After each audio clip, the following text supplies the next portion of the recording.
Welcome Mr. Arjun Chotala, Chairman JCD Vidyapeeth Sirsa, a young and dynamic leader. Sir पिछले 2 महीने से college बंद हैं। यंग चिल्ड्रन जो हैं वो घर पर बैठे हैं, डिप्रेशन का शिकार हो रहे हैं बच्चे। सरकार ने सभी बाज़ार खोल दिए हैं, स्कूल नहीं खोल रही है सरकार, कॉलेज नहीं खोल रही है, रेस्टोरेंट खोल दिए हैं, मॉल्स खोल दिए हैं। तो सरकार की इस नीति पर आपका क्या कहना है? देखिए, सबसे पहले तो जहाँ सरकार की नीति की बात आती है, आपने कहा स्कूल्स खोल दिए, कॉलेजेस खोल दिए, स्कूल्स खोल दिए, रेस्टोरेंट्स खोल दिए, इवन थिएटर्स भी खोलने लगे हैं, जिम भी खोलने लगे हैं। हाँ जी। इसके अंदर मेरा पर्सनली पिछले 1 साल से जितने भी कोरोना के केसेस आए हैं, न्यूज़ आई है, जितने भी इंसिडेंट्स हुए हैं, मैं सब फॉलो करता हूँ। मैंने एक चीज़ नोटिस करी है कि सबसे बड़ी प्रॉब्लम यहाँ पर आती है कि जब भी कोई इस तरह की प्रॉब्लम आती है, हम उसको सॉल्व करने से पहले अपनी पीठ थपथपानी शुरू कर देते हैं। जो कोरोना की सेकेंड वेव आई है, सारी दुनिया में सेकेंड वेव आई है, लेकिन भारत को सबसे ज़्यादा एडवर्स इफेक्ट क्यों पड़ा? क्योंकि जो हमारी सरकार है, जो गवर्नमेंट है, उन्होंने जब पहली वेव से हम बच के निकले थे, उन्होंने अपनी पीठ इतनी ज़्यादा थपथपाने का काम करा कि सेकेंड वेव को प्रिडिक्ट ही नहीं कर पाए। भारत के अंदर एक रिक्वायरमेंट आई थी, मेडिकल काउंसिल ने गई थी, डॉक्टर्स के पैनल्स ने गवर्नमेंट को सजेस्ट किया था कि आप 126, आप ये नोटिस करिए, मात्र 126 ऑक्सीजन जो प्लांट है, ऑक्सीजन जनरेशन प्लांट है, उनकी डिमांड करी थी कि इतने लगाए जाएंगे तो हम इस सेकेंड वेव से बच के निकल सकते हैं। Yes sir. लेकिन उस टाइम गवर्नमेंट इतनी ज़्यादा प्रीऑक्यूपाइड होगी अपनी खुद की तारीफ करने में, गवर्नमेंट इतनी ज़्यादा प्रीऑक्यूपाइड होगी बंगाल को लेकर कि गवर्नमेंट ये भूल गई थी कि भी वो 126 जो ऑक्सीजन जनरेशन प्लांट है हमारे लिए इतने ज़्यादा ज़रूरी है। और उन 126 में से आप मानोगे नहीं, मात्र 3 ऑक्सीजन प्लांट बने हैं भारत देश के अंदर। तो ये एक बड़ा दुख की बात है, एंड यही ओवरसाइट है जिसकी वजह से आज भी गवर्नमेंट ये समझ नहीं पा रही कि भी इस चीज़ को कैसे टैकल करें। मूवीज़ होगी, जो थिएटर्स हो गए, रेस्टोरेंट्स हो गए, दुकानें हो गई, ये हमारे देश की इकॉनमी का एक बड़ा अहम हिस्सा है। इनको आज नहीं तो कल चलाना पड़ेगा, क्योंकि देश बंद होकर चल नहीं सकता, इकोनॉमिकली हमारे देश के लिए वायबल नहीं है। उसी तरह से गवर्नमेंट को ये भी समझना ज़रूरी है कि बहुत सारे प्रोफेशनल कोर्सेज होते हैं, चाहे हम डेंटल की बात करें, चाहे हम लॉ की बात करें, चाहे हम कितने सारे ऐसे प्रोफेशनल कोर्सेज हैं, इंजीनियरिंग की बात करें, आप फार्मेसी की है, मैनेजमेंट है, हाँ MBA है, मैनेजमेंट है, इन सभी कोर्सेज में प्रैक्टिकल नॉलेज बहुत ज़रूरी है।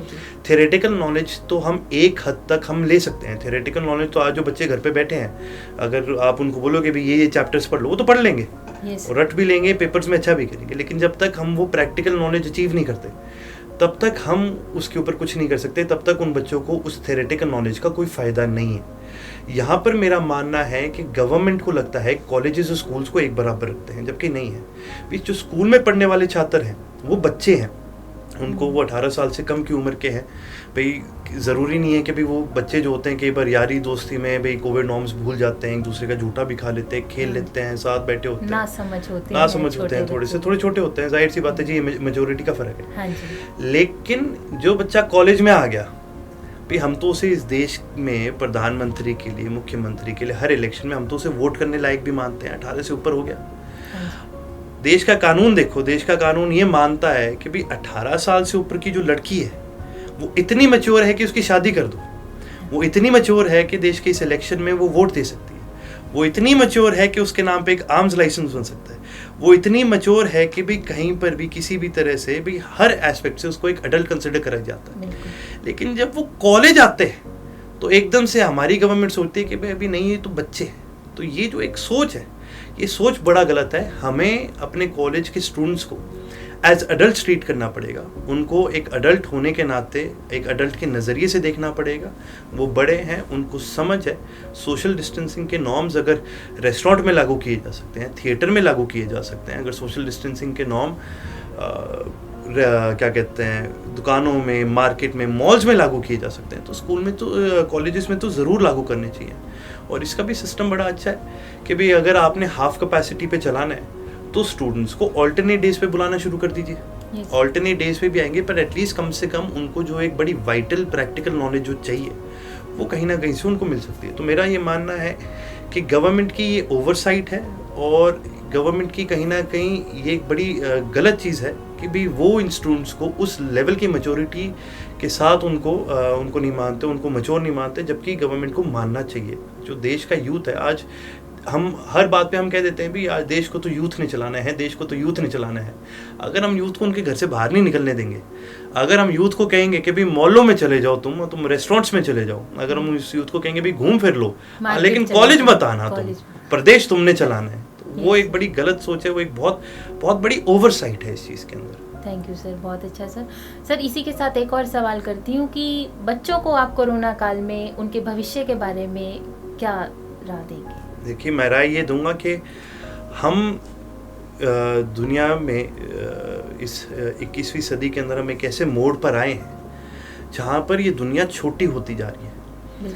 इस कोरोना का फैलने का सबसे बड़ा कारण ही ये है कि भी आज एक जगह से दूसरी जगह जाना इतना आसान हो गया है कि भी एक समय था आप 24 घंटे में एक शहर से दूसरे शहर नहीं पहुंच सकते थे, लेकिन आज आप 24 घंटे के अंदर पूरी दुनिया का, पूरे विश्व का एक चक्कर काट सकते हो।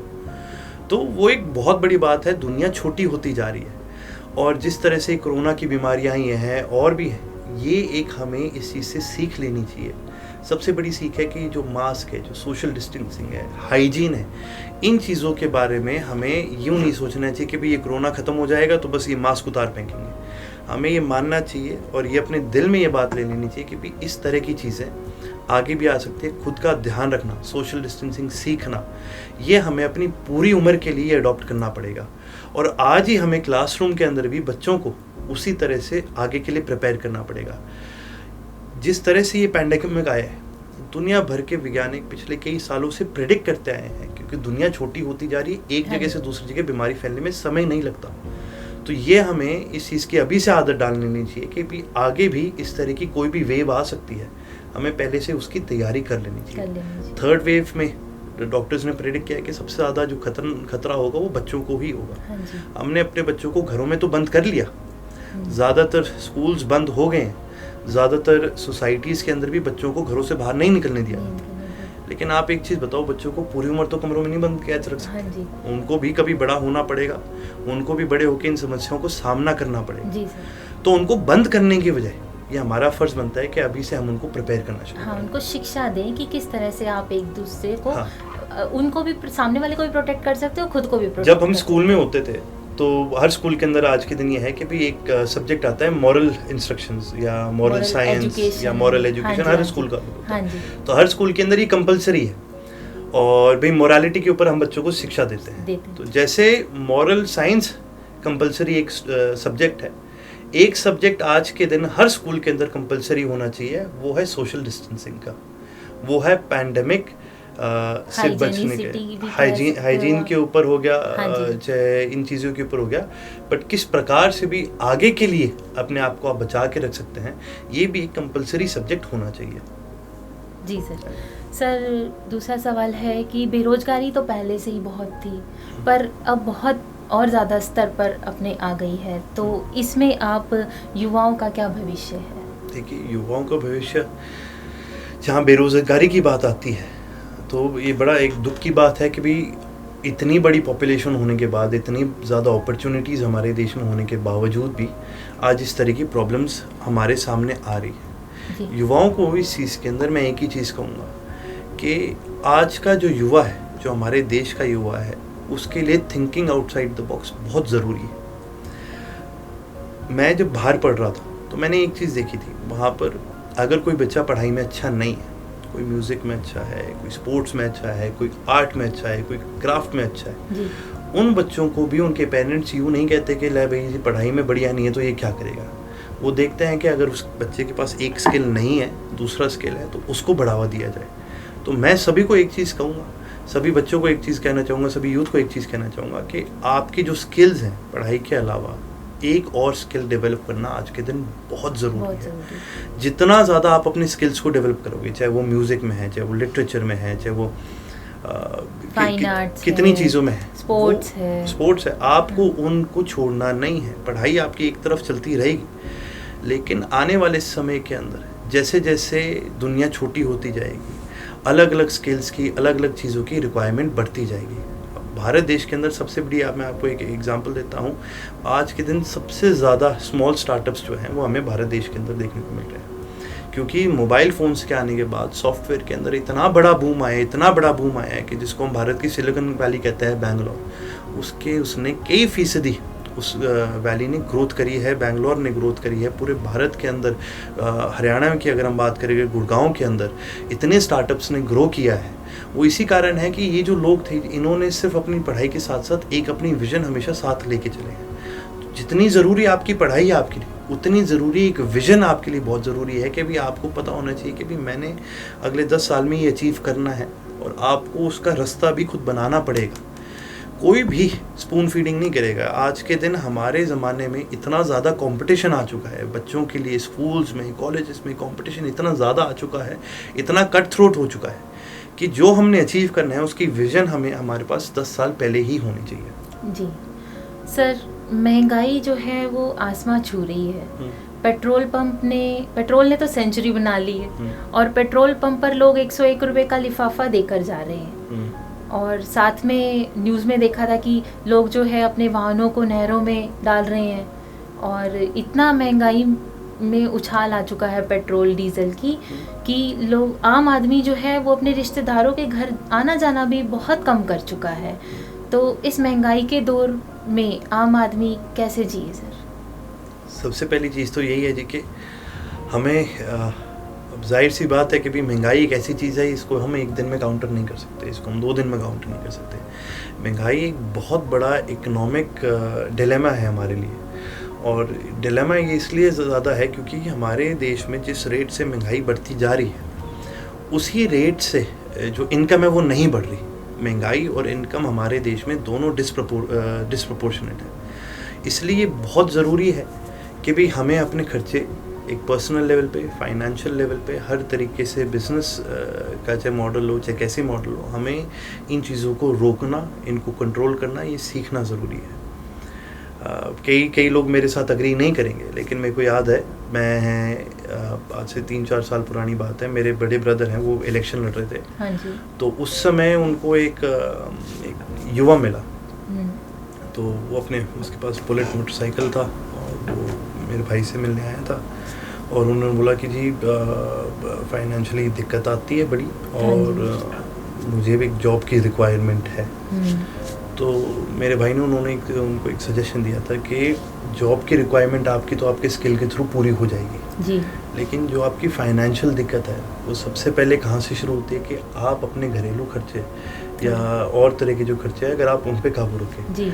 आज के दिन सबसे बड़ी दिक्कत ये है कि सिर्फ महंगाई नहीं बढ़ रही, हमारे खुद के खर्चे भी बढ़ रहे हैं, और कई ऐसे खर्चे हैं जो हम अपने ऊपर थोपते हैं, कई ऐसे खर्चे हैं जो हम पीयर प्रेशर की वजह से उठाते हैं। अगर हम इन चीज़ों को कंट्रोल कर पाए तो कहीं ना कहीं मुझे लगता है कि हम इस महंगाई को थोड़ा कर्व कर पाएंगे। और दूसरा सबसे बड़ा फैक्टर है, क्योंकि आप बहुत से लोगों को ये आंसर पॉलिटिकल ही लगेगा, लेकिन दूसरा सबसे बड़ा फैक्टर ये है कि जो लोग ये डिसाइड करते हैं, हमें उन लोगों की परख होनी चाहिए।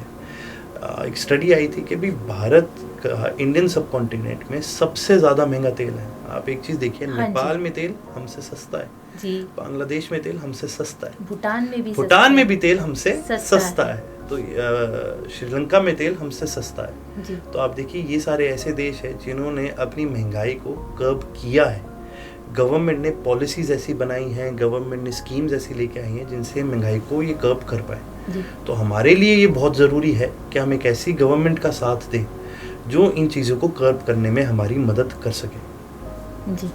सर, एक आखिरी सवाल करूंगी कि सरकार ने अपने खर्चों में तो कोई कटौती नहीं की है, और जैसे पेंशनर्स हैं, एम्प्लॉयज़ हैं, तो उनको वो पिछले 2 सालों से डीए भी नहीं दे रही है। तो इसमें जो है पेंशनर्स और एम्प्लॉयज़ वगैरह अपना खर्चा कैसे चलाएं?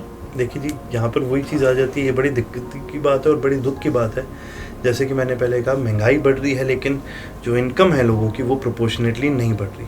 सरकार ने, जाहिर सी बात है, अपनी मैं तो कहूँगा खर्चे कम नहीं करें, सरकार ने तो खर्चे बढ़ाए हैं। अगर आप सेंट्रल विस्टा भी देखें, 2000 करोड़ रुपए इस सरकार ने क्या कहते हैं अपने लिए नया घर, नया पार्लियामेंट बनाने में लगा रही है जी। लेकिन 250 करोड़ में 165 या 136 जो ऑक्सीजन प्लांट बनाने थे वो नहीं बना पाई। तो ये भी एक ये वापस ये सवाल उसी तरफ हो जाता है कि भी जो पॉलिसी मेकर्स हैं, बहुत लोग, मैंने एक चीज़ देखी है, देखिए जब मैं इलेक्शन मैंने खुद लड़ा, जब मैं लोगों के बीच में गया, मैंने एक चीज़ देखी थी कि जनरली क्या है, आम आदमी सोचता है कि यार मेरे एक वोट से क्या फ़र्क पड़ेगा जी, एक एमपी से क्या फ़र्क पड़ेगा, ठीक है यार ये आगे चाहे वो आगे क्या फ़र्क पड़ेगा, भाई देश का तो भट्टा बिठा रहे हैं, वो ये कर रहे हैं, वो ये कर रहे हैं, यार अपने से क्या होना, तुम अपना करो, अपना चलते रहो। नहीं, ऐसे काम नहीं चल सकता। कहावत है बूंद बूंद से समुंदर बनता है, उसी प्रकार से वोट वोट से सरकार बनती है, एमपी से प्रधानमंत्री बनता है। हमें कई बार लगता है कि भाई हमारे एक एमपी चुनने ना चुनने से क्या फ़र्क पड़ेगा, हमारे एक वोट से क्या फ़र्क पड़ेगा, लेकिन एक आदमी से फ़र्क पड़ता है। क्योंकि जब कोई एक इंसान कोई चीज़ ठान लेता है तो वो एक रिपल इफेक्ट का काम करता है। इसका सबसे बड़ा उदाहरण दूंगा, ठीक है, हम देश भर के अंदर बात करते हैं जयप्रकाश नारायण की, जो उन्होंने मूवमेंट चलाई। वो मूवमेंट क्या थी? वो एक आदमी की सोच थी कि भी ये जो गलत हो रहा है मेरे देश के अंदर, मैं इसके खिलाफ लड़ूंगा। उनको कोई बड़े कॉर्पोरेट हाउसेस के, घरानों के, पॉलिटिकल पार्टीज, किसकी बैकिंग थी? किसी की नहीं थी। लेकिन उनकी वो सोच थी यार कि भाई कोई करे ना करे, मैं मेरा फ़र्ज़ निभाऊंगा। तो वही हमारा फ़र्ज़ बनता है भारत के नागरिक होने का, इस देश के नागरिक होने का। जब हम कहते हैं we are proud to be Indians, हमें इतने, इस देश ने इतने फ्रीडम्स दिए, इतने राइट्स दिए। आप एक चीज़ देखिए, कौन सा देश है जहाँ पर आपको इतनी रिलीजियस फ्रीडम मिल सके? कौन सा ऐसा देश है जहाँ पर आपको एक मंदिर, गुरुद्वारा, मस्जिद तीनों इकट्ठे एक ही बिल्डिंग में, एक ही जगह शेयर करते हुए, एक ही लेन में जगह शेयर करते हुए मिलेंगे? मैं हाल ही में थोड़े समय पहले मनाली गया था, तो वहाँ पर मणिकरण साहिब मैं गया था। तो मणिकरण साहिब में गुरुद्वारा भी है और शिव जी का मंदिर भी है। तो देखने वाली चीज़ है, जो बड़ी अच्छी चीज़ है, कि मैं जब वहाँ गुरुद्वारे में मैंने लंगर खाया, लंगर खाने के बाद गुरुद्वारे से मैं उठ के मैं मंदिर में जब गया, तो जो लोग गुरुद्वारे में उस समय लंगर में सेवा कर रहे थे, वही लोग मंदिर में आरती के टाइम, पूजा के टाइम घंटी बजा रहे थे, आरती उतार रहे थे। तो देखने वाली बात ये कि भाई हमारे देश में जितने फ्रीडम एक भारतीय नागरिक को मिलते हैं, मुझे लगता नहीं कि ज़्यादातर देशों में लोगों को इतने मिलते हैं। तो हमें इस देश ने बहुत कुछ दिया है, फ़र्ज़ ये हमारा बनता है कि भाई हम इस देश के लिए क्या कर सकते हैं। मैं ये नहीं कह रहा भी बॉर्डर पे जाओ और लड़ाई लड़ो, बट हाँ, हम छोटी छोटी चीज़ें अगर अपनी बदलती रहें, अगर हम छोटी छोटी चीज़ों में हमारी सोच बदलते रहें, तो ज़रूर इस देश के अंदर हम बहुत बहुत बड़ा बदलाव लेके आ सकते हैं। जी, आपका बहुत बहुत शुक्रिया सर। बहुत धन्यवाद जी। बहुत बहुत धन्यवाद।